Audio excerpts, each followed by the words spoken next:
the perfect vacation ruined. Rory had always believed in perfect moments. Standing on the balcony of their luxury resort suite, watching the turquoise waves lap against pristine white sand, she thought she was living in one. The engagement ring on her finger caught the morning light, and everything felt exactly as it should be. That was before the pregnancy test. 2 pink lines. Clear as day. For a heartbeat, pure joy flooded through her. A baby. Their baby. She imagined telling Martin, pictured his face lighting up with the same wonder she felt. "Martin," she called, clutching the test. "Can you come here? I have something amazing to." But Martin wasn't in their suite. His golf clubs were gone, and a note on the bed said he'd gone for a massage at the spa. Rory smiled to herself. She'd surprise him there. The spa was a maze of private cabanas nestled among tropical gardens. Rory followed the winding stone path, her heart racing with anticipation.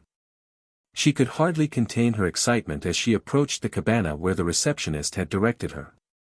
The door was slightly ajar. She pushed it open with a bright smile. "Martin, I have the most wonderful." The words died in her throat. Martin was there, all right. Naked on the massage table, tangled with a resort staff member whose eyes went wide with horror when she saw Rory standing in the doorway. Time seemed to stop. The bottle of massage oil the woman knocked over shattered against the floor, the sound unnaturally loud in the sudden silence. "I'm sorry for barging in," Rory heard herself say, though her voice sounded far away. "I didn't mean to." "Oh, Rory, baby." Martin's voice was casual, almost annoyed, as he slowly sat up. "You were supposed to be at the beach all afternoon." The casual dismissal hit her like a physical blow. "What is this? What are you doing?" Martin reached for his shorts without any urgency. "Come on, sweetheart. Don't make this into a thing." "A thing?" Her voice cracked. The staff member was scrambling for her clothes, clearly desperate to disappear. "Babe, I'm just blowing off steam. You know how stressed I've been with the merger." His tone was smooth, practiced, like he was explaining something simple to a child. Rory stared at him, unable to reconcile this stranger with the man she'd thought she'd known for 3 years. "But we're getting married in 3 months. And I'm pregnant." Silence fell like a weight. The staff member froze completely. Martin's expression flickered for just a moment before his confident smile snapped back into place. "Pregnant?" He stood and moved toward her, his hands reaching for her shoulders. "But you know my thoughts on kids, right? We've talked about this." "We said someday," Rory whispered, stepping back from his touch. "No, sweetheart." Martin shook his head patiently. "I said I don't want children. Remember? We agreed our lifestyle isn't compatible with kids." A cold weight settled in her chest. Had she misheard? Misunderstood? "But we never said forever." "Rory." His grip on her arms tightened slightly. "You do this sometimes. You hear what you want to hear. We've talked about that too." The casual cruelty of it cut through her shock. This was their baby. Their future. "I want this baby, Martin." His mask slipped for just a second, irritation flashing across his features before vanishing. "Rory, be reasonable. We're not having a kid. And why not? So you can be free to fool around." She gestured toward the staff member, who was trying to edge toward the door. Martin actually laughed. "That's nothing. It doesn't mean anything. It means something to me. Rory, baby." He moved to embrace her, and his cologne, her Christmas gift to him, enveloped her. "I've never cheated on you. Not once." She stared at him in disbelief. "I just walked in on you. One mistake in 3 years. It meant nothing." He stroked her hair with practiced tenderness. "You know how much I love you." For a moment, she almost believed him. She wanted to believe him so desperately that it physically hurt. "This is why I didn't tell you," he continued, his voice dripping with false sympathy. "You get so emotional about these little things. I promise you, this has never happened before. It's the stress, the island atmosphere. I made a mistake." His eyes searched hers with rehearsed sincerity. "Don't throw away everything we have over one mistake." Fear rose in her throat, fear of being alone, of raising a child by herself, of starting over. She thought of their apartment, the wedding venue they'd booked, the invitations that had just gone out. I don't know, Martin. "Let's talk tonight," he said, kissing her forehead. "Meet me in our room at 7. We'll have dinner, talk through everything." His smile was confident, assured. "Okay. Okay," she heard herself say. "That's my girl." He squeezed her hand. "Get some rest. You look tired." And then he was gone, walking away without a glance back, crisis managed in his mind. Rory stood frozen in the doorway, her hand instinctively moving to her still flat stomach. Everything felt surreal, like she was watching someone else's life fall apart. Her mind told her to go back to the suite, to rest, to pretend this could all be fixed. Martin loved her. They'd figure it out. Everything would be fine. But her feet had other plans. She found herself walking past the pools, the tennis courts, the honeymooners clinking glasses in the open-air restaurant. Fragments of panic flickered through her mind. What would she tell her parents? How could she raise a baby alone? The wedding invitations had already gone out. Her hand clutched her purse where the pregnancy test remained hidden, her knuckles white with tension. Down the stone steps, she reached the private beach. Her sandals left perfect prints in the sand as she walked toward the dock at the far end, where a small motorboat bobbed in the crystal-clear water. A tall man was working on the boat, irritation flashing in his dark eyes when she approached. "I need to get off this island," Rory said, her voice steadier than she felt. "Right now. Escape and storm." The man at the dock barely looked up from coiling his rope. When he finally glanced at her, his brown eyes narrowed against the sun. "Right. Well, good luck with that," he muttered, turning back to his boat. Rory watched him untie the mooring rope with quick, practiced movements. As he moved to pull up the anchor, desperation overrode common sense. She climbed aboard, nearly toppling into the water in her haste. "What do you think you're doing?" He was at her side in a flash, scowling.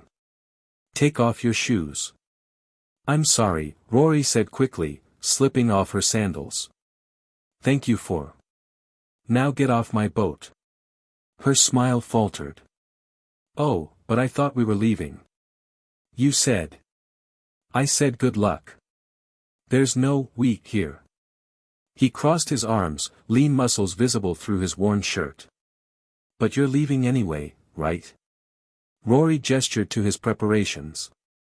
"I could just come with you." "It's a big boat." "It's a one-person boat," he said flatly. Frustration boiled over. After everything that had happened today, the pregnancy test, Martin's betrayal, his dismissal of their baby, she was done being pushed aside. "You won't even notice I'm here," she said, sitting down firmly. "Get off." A shout interrupted them. 3 men in dark suits were running toward the dock from the resort direction. "Sawyer," the lead man yelled. "We need to talk to you." The man beside her, Sawyer, went rigid. His eyes flicked between the approaching men and the open water. Without a word, he lunged for the wheel and jammed the key into the ignition. "You know them?" Rory asked, though his clenched jaw said enough. The engine roared to life. The men broke into a sprint. "Wait," Rory said, watching them gain ground. "They seem pretty determined to catch you." Sawyer shoved the throttle forward. The boat surged away from the dock just as the men reached it. "This isn't over," the lead man shouted across the widening gap. "We know what you did." Rory's eyes went wide. Are those police? Are you in some kind of trouble? Sawyer's knuckles were white on the wheel as the boat picked up speed. The dock disappeared behind them, along with the gathering crowd of people on shore. Security, Sawyer said tersely. Security? Relief and concern warred in her chest. That's incredibly rude. And slightly concerning, if I'm being honest. Sawyer didn't respond, his eyes fixed on the rearview mirror until the island was nothing more than a distant line on the horizon. It was only then that Rory noticed the dark clouds looming ahead, purple light staining the sky. Her stomach dropped. You're not much of a talker, are you? She asked, trying to fill the growing silence and ignore the approaching storm. Sawyer glanced at her sideways. Do you ever shut up? The word stung. She was used to being liked, to people enjoying her company. Martin had always said everyone loved Rory. Well, everyone except Martin, apparently. And now this stranger. Where are we going? She asked, her voice higher than she intended. Off the island, Sawyer said. As requested. She looked at the endless ocean surrounding them. There's an entire world off this island. You don't say, he muttered, adjusting their course slightly. Panic began to build in her chest. No plan, no luggage, no confrontation with Martin, no closure. Her foot tapped nervously against the boat's floor. I demand to know where we're going. Sawyer turned to her, and for the first time, she saw amusement in his eyes. Oh, I don't think you quite understand, sweetheart. This is my boat. You don't get to make demands. Thunder cracked overhead before she could respond. The storm rushed toward them with frightening speed. Rain began to lash down, and wind whipped her hair across her face. The waves grew larger, causing the boat to pitch and roll. What was that? Rory asked, though she already knew. Sawyer said nothing, his jaw tight and his eyes fixed on the approaching storm. Another boom of thunder echoed across the water, and the boat crashed over a wave that slammed Rory's teeth together. Maybe we should go back, she said, her voice shaking. It'll be fine, Sawyer muttered, though his grip on the wheel had tightened considerably. The sky broke open. Within seconds, she was soaked to the skin, her sundress clinging to her body as she shivered in the sudden cold. The boat climbed a massive wave and crashed down the other side, making her stomach flip violently. I think I'm going to be sick, she gasped, stumbling toward the side of the boat. Don't you dare go overboard. Sawyer yelled, his voice barely audible over the howling wind. Rory vomited over the side, then slipped on the rain-slicked deck, her fingers sliding off the railing. For a terrifying heartbeat, she was falling toward the churning water. A strong hand grabbed her wrist and yanked her back. Sawyer's face loomed over her, rain-slicked and furious. I told you to be careful, he shouted. I'm sorry, she yelled back, unsure what she was apologizing for. He hauled her toward the wheel, one hand never leaving her arm. We need to turn back. Storm's too strong. Rory nodded eagerly, more than ready to retreat.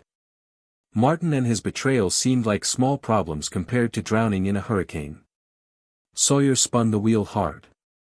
The boat groaned and strained against the massive waves as it slowly began to turn.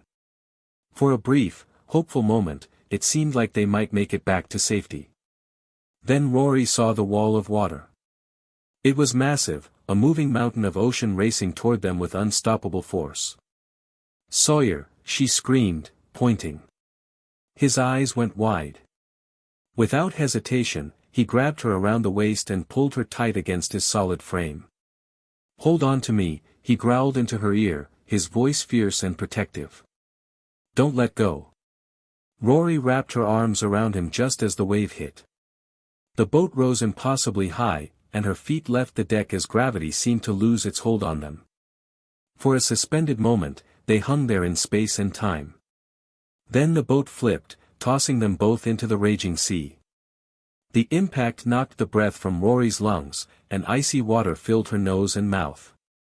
Her arms flailed as she lost her grip on Sawyer in the churning chaos. Something solid slammed into her back, and stars exploded behind her eyes.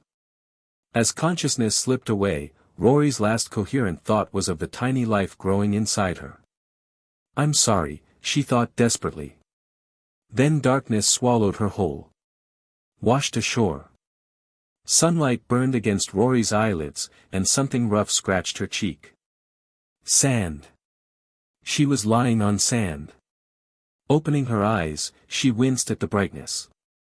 Paradise stretched before her, pristine white sand, crystal turquoise water, palm trees swaying in a gentle breeze. It would have been beautiful if not for the circumstances. "Hello." Her voice came out as a rasp. "Is anyone there?" The only response was the rhythmic sound of waves and distant bird calls.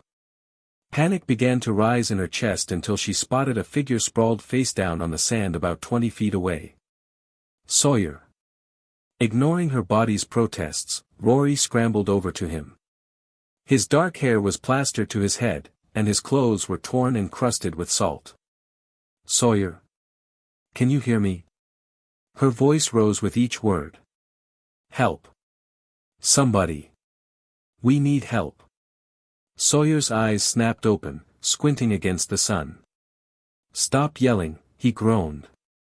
Relief flooded through her. "Oh, thank God you're alive." God had nothing to do with it. He grimaced, pushing himself up to a sitting position with obvious effort. "We need to get help," Rory said, glancing around the deserted beach for any signs of civilization. Sawyer gave her a look that suggested she might be simple. "Help from whom?" "Well, there has to be someone. This is a deserted island," he said flatly. The word deserted hit her like a physical blow. She didn't like that word or what it implied. "How do you know that?" Sawyer gestured around them with a sweep of his arm. "Because I have eyes. And because I woke up earlier and did some exploring while you were unconscious." "You woke up earlier and then decided to take a nap." "Well, excuse me, but someone's been keeping busy swimming both of us to shore during a storm and then making sure you were still breathing." The implication sank in slowly. You saved my life." He shrugged, looking away. The gesture was so dismissive of what must have been a tremendous, life-risking effort that Rory felt an unexpected rush of warmth toward this grumpy stranger. "Thank you," she said sincerely, rising to her feet and extending her hand to help him up. "I think we got off on the wrong foot, you and I. I'm Rory Sinclair." Sawyer stared at her outstretched hand as if she was offering him a dead fish. "We need to focus on survival." "Right, of course." Rory looked around with new determination. There could be people on the other side of the island. Or a shelter. Or maybe. "Are you deaf?" Sawyer interrupted. "I just told you this is a deserted island. Our boat's wrecked about half a mile down the beach. No radio, no working engine. I salvaged what I could, a flare gun, some water bottles, a first aid kit." He nodded toward a small pile of supplies nearby. "But it doesn't matter. There's nothing but ocean for at least 50 miles in every direction." Rory stared at him, processing this information. "You explored the whole island in the time I was unconscious." "Enough of it. Trust me, we're alone. But there has to be someone who can help us," panic edged into her voice. "How are we going to get home if we can't call for help?" "Just be grateful you're alive," Sawyer said. Alive. Rory's hand instinctively moved to her still flat stomach. She was alive, but what about her baby? The stress, the cold water, the trauma, could the pregnancy have survived all of that? "I'm going to find help," she announced, squaring her shoulders. Sawyer pinched the bridge of his nose. "There is no help. And I'm telling you we can't give up hope. Who knows? Just beyond this jungle, there could be a beautiful resort." "There's not." The finality in his tone was infuriating. "Are you always this defeatist?" "I'm realistic." "Fine. Rory dropped his arm. Stay here and be realistic. I'm going to look for help. And when I find some, and I get to shower and change clothes long before you do, someone's going to feel plenty stupid. A ghost of a smile touched Sawyer's lips. Oh, someone will definitely feel stupid. But it's not going to be me. Heat rose to Rory's cheeks. You know, you could try being a little nicer. Being delusional isn't being nice, sweetheart. It's just wasting time. Something snapped inside Rory. Maybe it was the stress of the shipwreck, or the lingering shock of Martin's betrayal, or her fear for her unborn child. But suddenly she was shouting. Kindness is never a waste of time. And besides, we're stuck on an island together. We have all the time in the world, you big jerk. The words echoed across the empty beach. Sawyer's expression remained unchanging, which only made her want to shake him. Instead, she turned on her heel and marched away from him toward the line of trees that marked the edge of the beach. Don't go into the jungle alone, she heard Sawyer call out from behind her. You'll get lost. Watch me, she yelled back, not slowing her pace. Rory plunged into the dense foliage, determined to prove him wrong and trying desperately to outrun the growing fear that he might be right. The jungle was darker than she'd expected, filled with unfamiliar sounds and strange, twisted vines that seemed to reach for her. But she pressed on, driven by stubbornness and the desperate need to feel like she had some control over her situation. She was going to find help. She was going to prove Sawyer wrong. And she was going to get home to figure out what came next for her and her baby. She had to. The wolf in the woods. Fury propelled Rory deeper into the jungle. Stupid, arrogant man, she muttered, stomping along what might have been a path. Would it kill him to be a little optimistic?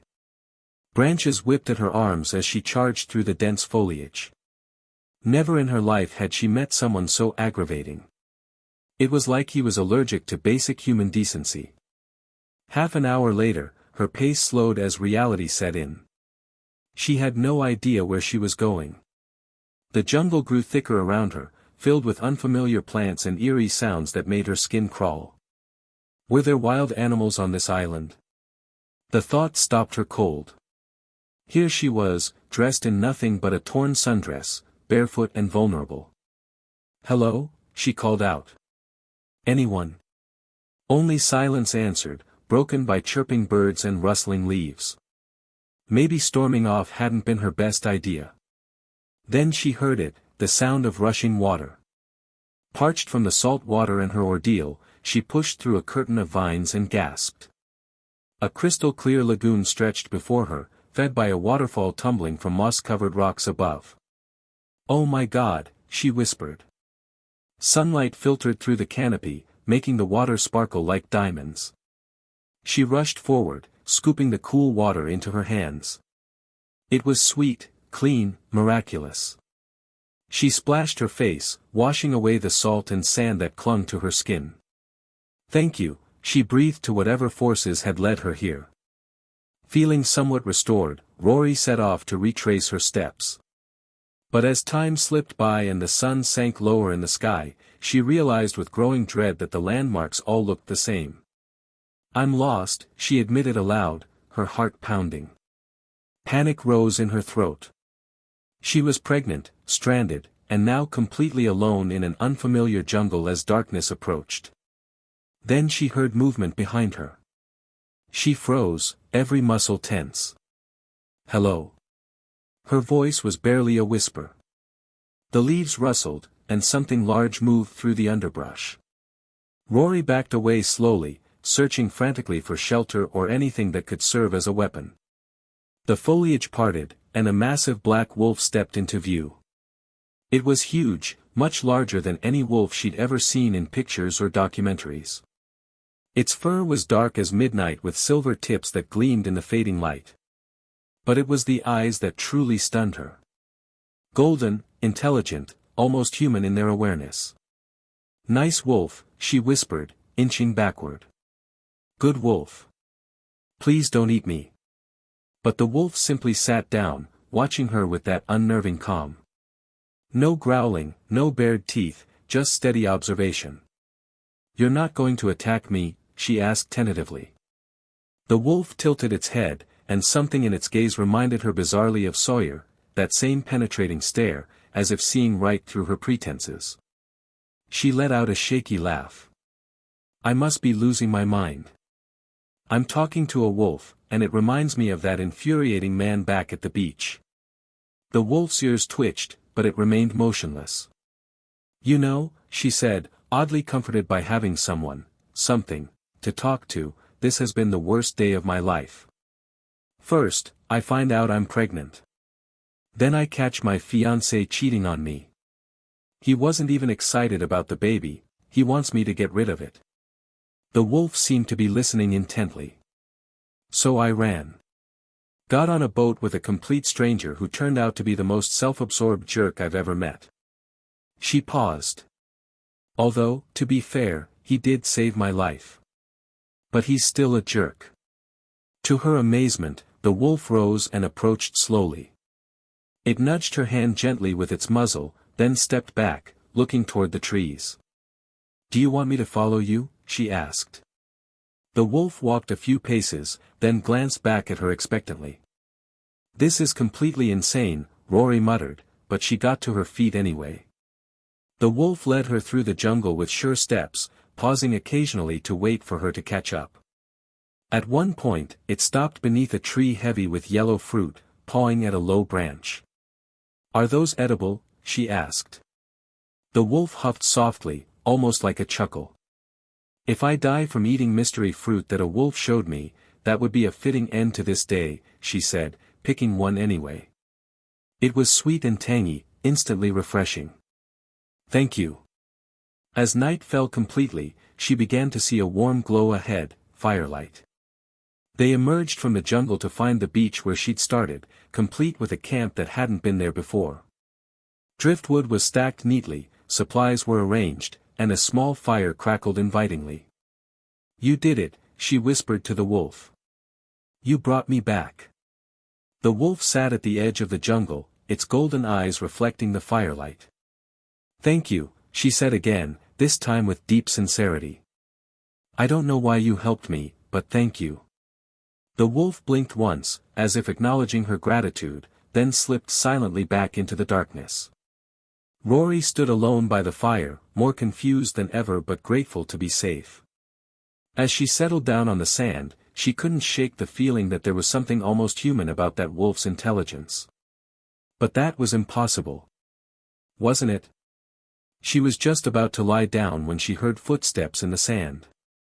Sawyer emerged from the jungle, his arms full of firewood, looking completely unsurprised to find her there. "So," he said casually, dropping the wood near the fire, "find any help?" Rory looked at him suspiciously. "How did you know I was back?" "Lucky guess." He settled down across the fire from her. "I'm assuming you didn't find a resort." "No," she admitted quietly. "I don't think there's anybody else around." "You don't say." His tone was annoyingly smug. As Rory watched him poke at the fire, she couldn't help but notice how his eyes caught the light. For just a moment, they seemed to flash with an almost golden gleam. Just like the wolf's eyes. She shook her head, dismissing the ridiculous thought. The stress was clearly getting to her. There was no way Sawyer could be connected to the wolf that had saved her. But as she drifted off to sleep that night, she couldn't quite shake the feeling that her mysterious rescuer was closer than she realized. The truth revealed. 3 weeks passed in a strange rhythm of survival and constant bickering. Despite their arguments, Rory had to admit that Sawyer was incredibly skilled at island living. He could catch fish with his bare hands, knew which plants were edible, and seemed to have an uncanny ability to predict the weather. But it was the little things that made her suspicious. Like how he always seemed to know when she was going to wander off before she even decided to do it herself. Or how he could navigate the jungle in complete darkness without a stumble. And then there were his eyes. Sometimes, when he thought she wasn't looking, they seemed to glow with that same golden light she'd seen in the wolf. The wolf that had visited her 3 more times, always appearing when she was alone and upset, always seeming to understand exactly what she needed. "We need to talk about rescue," Rory said one evening as they sat by their fire. Their shelter, a much improved structure after weeks of work, stood behind them, solid and weatherproof. "What about it?" Sawyer asked, not looking up from the fish he was preparing. "Well, we haven't seen any planes or boats. Don't you think that's strange? Remote island. Not exactly a shipping lane." Rory studied his profile in the firelight. "Sawyer, what were those men at the resort really after? And don't say security." His hands stilled for just a moment before resuming their work. "Does it matter?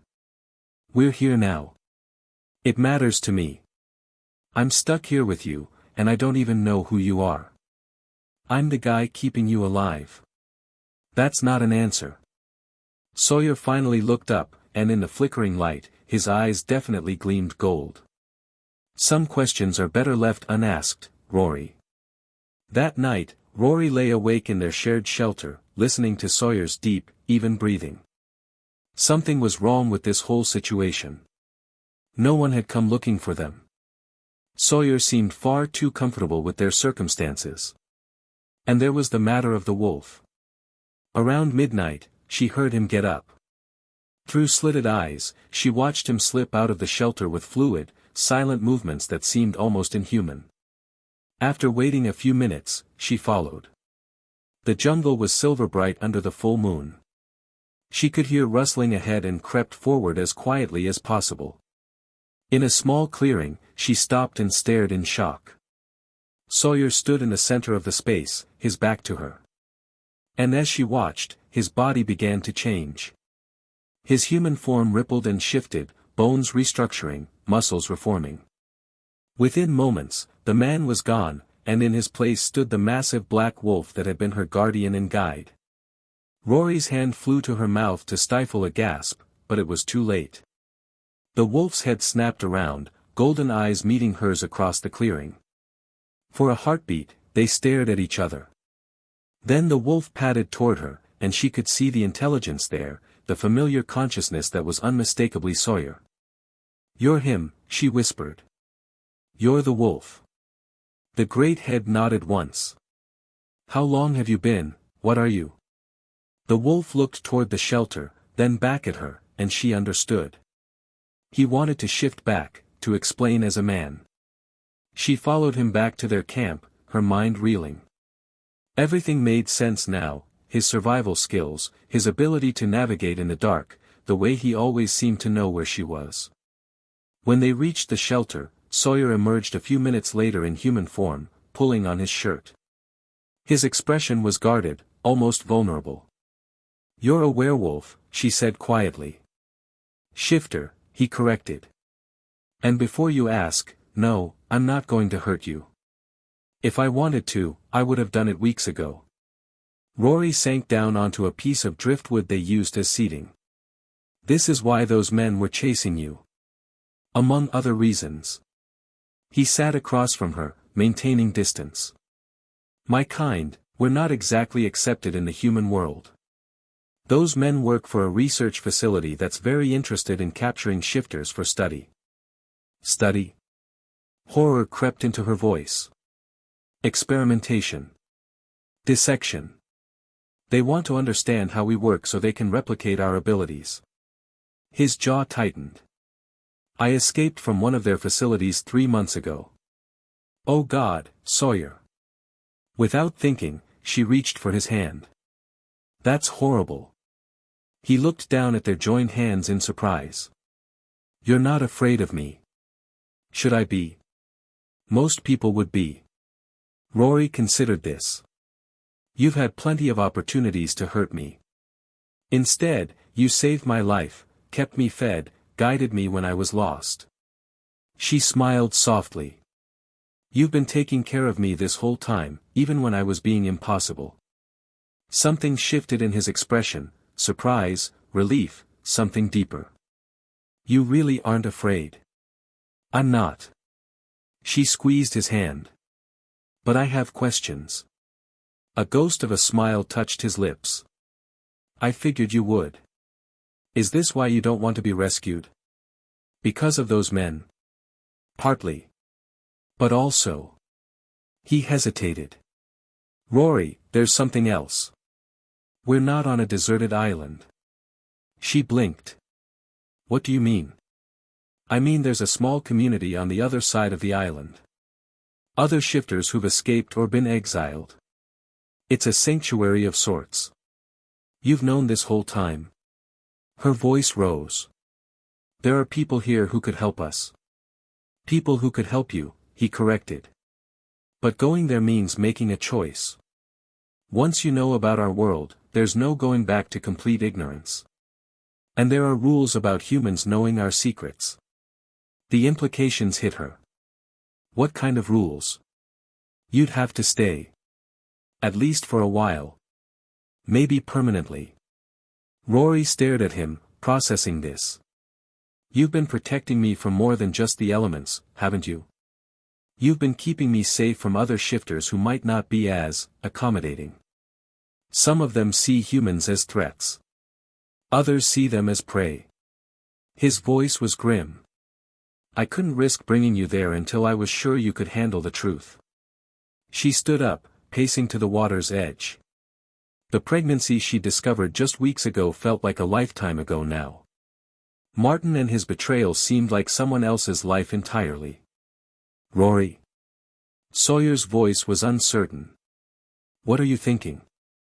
She turned back to him, decision crystallizing in her mind. I'm thinking that I came to that dock because I needed to escape. I needed to get away from a life that was built on lies and half-truths. And maybe this is exactly where I'm supposed to be. She walked back to him. Martin never wanted the baby anyway. My old life, it was all pretense. But this? This feels real. Sawyer stood slowly. You're sure? Once we cross that line, there's no going back. I'm sure. She reached up and cupped his face, seeing him clearly for the first time. I want to meet your people. I want to build something real. Even knowing what I am. Especially knowing what you are. She smiled. You're the most honest person I've ever met, even when you were keeping secrets. And you've shown me more genuine care in 3 weeks than Martin did in 3 years. Something powerful and warm flickered in his golden eyes. Rory. Plus, she added with a teasing smile, I'm going to need all the help I can get raising a baby who might have some very interesting traits, considering who the father figure is going to be. Sawyer's eyes widened. You still want the baby? More than ever. This little one deserves to grow up in a world where they're accepted for exactly who they are. He pulled her close then, and she could feel the difference in him, the strength, the wildness barely contained beneath his human form. But also the tenderness, the fierce protectiveness that had kept her safe all this time. Are you ready to see what a real pack family looks like? He asked against her hair. Lead the way, Wolf Man. As dawn broke over their island sanctuary, Sawyer led Rory toward the hidden community that would become their new home. Behind them, their old lives felt like distant dreams. Ahead lay uncertainty, but also the promise of belonging somewhere they could be exactly who they were meant to be. For the first time since she'd seen those 2 pink lines on the pregnancy test, Rory felt genuine excitement about her future. She was going to raise her child in a world where differences were celebrated, where loyalty meant something, and where love came with the fierce protectiveness of the wolf. It was better than any fairy tale ending she could have imagined. 3 months later, as Rory watched Sawyer teach the other pack children how to track in the forest, her hand resting on her growing belly, she knew she'd made the right choice. The baby kicked strongly, as if agreeing. Welcome to your real family, little one, she whispered. Sawyer looked up from the children and caught her eye, his smile warm and full of promise. This was home. This was where they belonged. The end.